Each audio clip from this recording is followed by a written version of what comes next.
আপনি কি জানেন মাওলা আলী কে ছিল? হ্যাঁ, মাওলা আলীর কথা কি বলবেন?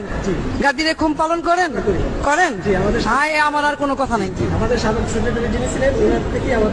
ঠিক আছে, আমি আর কোনো কথাই বলবো না। আপনি যেহেতু গাদিরে খুমের কথা বলে ফেলছেন, আমি আর কোনো কথাই বলবো না।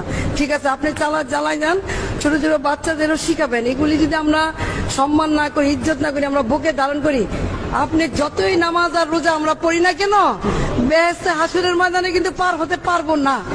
এই কথাটা আপনি বলবেন। পাক পাঞ্জাতন কি হুজুর বলবেন, এটা আমার অনুরোধ থাকবে আপনার কাছে। এবং হাসরের ময়দানে কাদের উসিলে আমরা পার হব, সেই কথাটা আপনাকে বলতে আহলে বায়াত।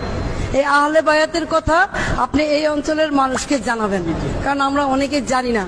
না জেনে আমরা অনেক সময় অনেক মন্তব্য করে ফেলি, অনেক ভুল করে ফেলি, কিন্তু জানানোর দায়িত্ব কিন্তু আপনাদের। যারা এখানে নামাজ পড়াবেন, যারা বলবেন, যারা ইসলামের ইতিহাস বলবেন, তাদের দায়িত্ব কিন্তু আপনাদের। আপনি যদি না বলেন, গুনাহ কিন্তু আপনার হবে, এই মানুষদের হবে না কিন্তু। সুতরাং আপনার কাছে আমার অনুরোধ রইল, আপনি আহলে বায়াত সম্বন্ধে, গাদিরে খুম সম্বন্ধে, আমাদের নবী করিম সাল্লাল্লাহু আলাইহি ওয়াসাল্লামের সম্বন্ধে এবং ইসলামের সঠিক নির্দেশনা, নবী যে বলছে তুমি মানবতার সেবা করো, মানব জাতি, সে কিন্তু বলে নাই আমি মুসলমানের, আমি হিন্দুর, আমি অমুকের। সে বলছে আমি মানব মানে কিন্তু সব চলে আসে। এই ইহ জগতের যা আছে, শ্রেষ্ঠ জগতের সবাইকে কথা আপনি বলবেন।